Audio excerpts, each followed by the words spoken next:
Как сказано в докладе, на сегодня в Госдуме принято 17 федеральных законов, которые неправовым образом меняют правила игры, то есть избирательной системы Российской Федерации, лишая ее всяких разумных демократических принципов.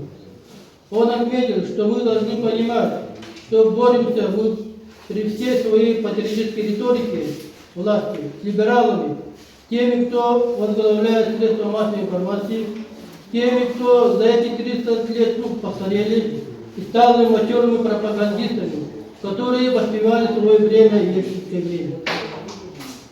Потому все поправки в избирательном законодательстве направлены на демонтаж системы объективного контроля на выборах. Стоит отметить, что без всякого обоснования упирали в свое время порог я. Значит, если один человек пришел в избирательный участок, то выборы состоялись. Они приводят к тому, чтобы члены комиссии, состоящие, как правило, из бюджетников, лишились контроля с учетом продления выборов до 3 дней. 3 дня голосуют. Ввели также электронное голосование. Например, в 2021 году на выборах в Государственную Думу в Москве у нас отняли 9 мандатов. Это когда считали вручную, у нас было преимущество 12-15%. Это 9 мандатов. После этого начали подбивать, только после этого начали подбивать через ДЭК, вот, дистанционное электронное голосование. Казалось бы, ДЭК должна давать результаты раньше, чем ручное голосование. Но в Москве ДЭК и результаты электронного голосования получили только утром. И по итогам этого голосования КПРФ ни одного мандата не оказалось.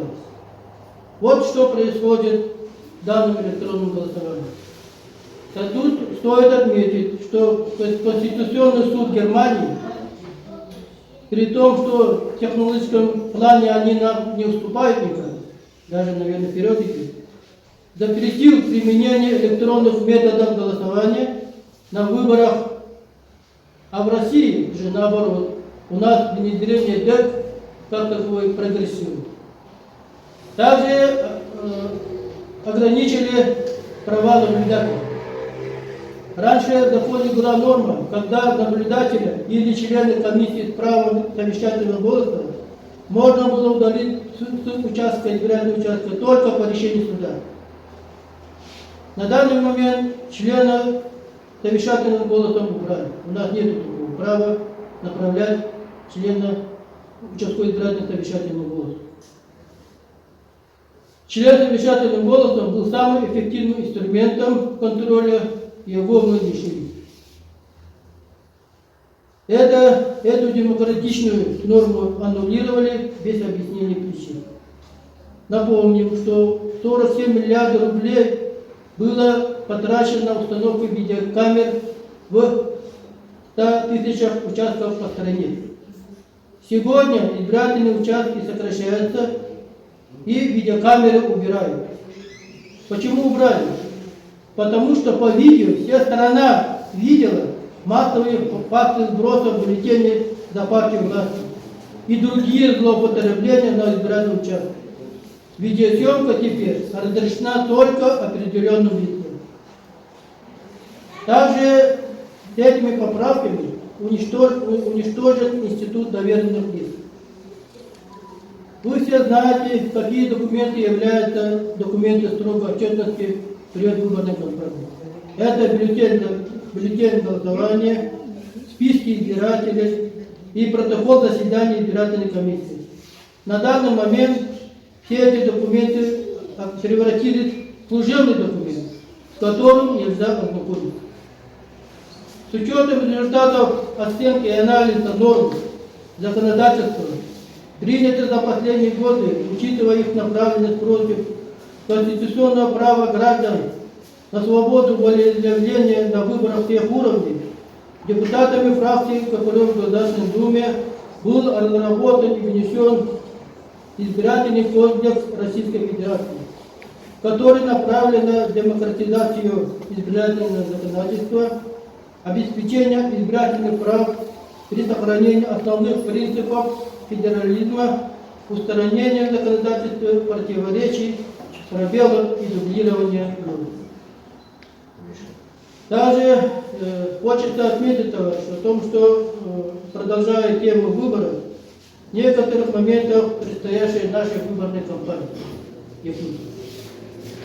Вы все знаете, что в этом году у нас будет очень ответственная выборная кампания. Это выборы главы Республики Саха-Якутия Илдархана и народных депутатов Республики Саха-Якутия. И более 22 районов будут избраны депутаты районных и городских советов. В свете этого мы этим выборам готовились, последние 5 лет готовились к этим выборам. Наши партийные организации, учитывая все объективные и субъективные причины сложности, приложили все усилия за эти 5 лет по подбору и расстановке кандидатов. В целом с этим вопросом справляются. У нас во всех районных комитетах, где непосредственно наши товарищи работают, будет выдвижение. Но осталось еще несколько дней для уточнения существующих на данный момент вопросов по окончательному подведению итогов по подбору кандидатов. С этим наши партийные организации на местах непосредственно работают. Со списком кандидатов в народные депутаты Республики Саха-Якутия без привлечения можно сказать, мы начали на уровне Якутской Республики, Бюро Республики партии заниматься уже год назад. На данный момент отбор прошли более 100 человек. Мы также встречались с лидером общественного мнения, непосредственно беспартийных людей, которые в начале выборной гонки, в начале выдвижения и так далее, они изъявляли, перед выдвижением изъявляли желание выдвинуться, но по тем или иным причинам очень многие отказались. Сейчас на данный момент будем выходить и вносить конференцию. На данный момент, на сегодня, еще у нас 10 дней до конференции, более 67 кандидатов. Это Государственное собрание Республики Саха-Якутия. Еще дальше уточняем в этом направлении. И особое мнение хотел бы обратить по выборам главы Республики Саха-Якутия. В целом по Российской Федерации глав регионов будут избирать 23 субъектов Российской Федерации прямыми выборами, а в 3 субъектах Российской Федерации там пройдут через региональный парламент, будут избраны главы. На данный момент в Республике Саха-Якутия, нашей родной республики, представители 5 партий уже изъявили желание, уже начинают собирать подписи. Это «Единая Россия» Николаев, партия пенсионеров, это Владимир Тимофеев, коммунисты России Игорь Борисов, экологи зеленые, партия зеленых Александр Бакаря и гражданская платформа Пшеник. Также свое выдвижение объявлял лидер ЛДПР Гаврил Парашев. Хочется отметить о том, что в этом плане тоже мы работали. Бюро Якутской Республики 25 мая перед заседанием, перед участием нашей делегации в заседании кадровой комиссии и комиссии по выборам Центрального комитета партии провели заседание Бюро Республики, и Бюро Республики рекомендовало выдвинуть кандидатом на главу Республики Саха-Якутия Виктора Николаевича Губарева, члена СК КПРФ, первого секретаря Якутской Республики КПРФ, народного депутата Республики Саха-Якутия. Перед принятием данного решения была проведена определенная работа. Мы также обращались к ряду наших товарищей, и учитывая итоги тех или иных этих всех разговоров, мы пришли к такому решению. Также нами проведена работа по вопросам прохождения муниципальных фильтров. На данный момент, с декабря, мы проводили работу и собирали подписи депутатов и глав от КПРФ с обязательством, чтобы они подписали в муниципальный пирс в поддержку только кандидатов от КПРФ. Почему это сделалось? Потому что, как показала практика предыдущих выборов, наши депутаты наследного уровня, даже районного уровня, попадали в ловки наших врагов и подписывали до других кандидатов, от других партий. Поэтому, исходя из этого соображения, вот уже с декабря прошлого года мы этот вопрос отработали, соответственно, местное отделение, коммунисты, депутаты и главы, они уже информированы в этом направлении. Они подписали вот обязательство, что будут только поддерживать это, подписывать за кандидата. И, соответственно, я в своем выступлении сказал вначале о том, что кандидатура Виктора Николаевича согласована с кадровой комиссией Центрального комитета партии. Я полагаю, что совместным пленум Якутского райкома и контрольно-ревизионной комиссии Якутского регионального отделения поддержит данное предложение.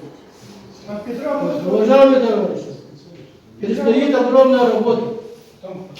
Нам надо дойти до нашего избирателя, довести нашу программу, добиться, чтобы наш избиратель пришел в избирательный участок и поддержал наших кандидатов. И самое важное, надо вот 3 дня, вот в докладе обозначил, 3 дня будет голосовать. И мы должны дойти до избирателя нашего, и чтобы он пришел голосовать в последний день, в воскресенье, чтобы между пятницей и субботой не украли наши голоса. Всем желаю успеха и победы в предстоящей выборной кампании. Спасибо, товарищи.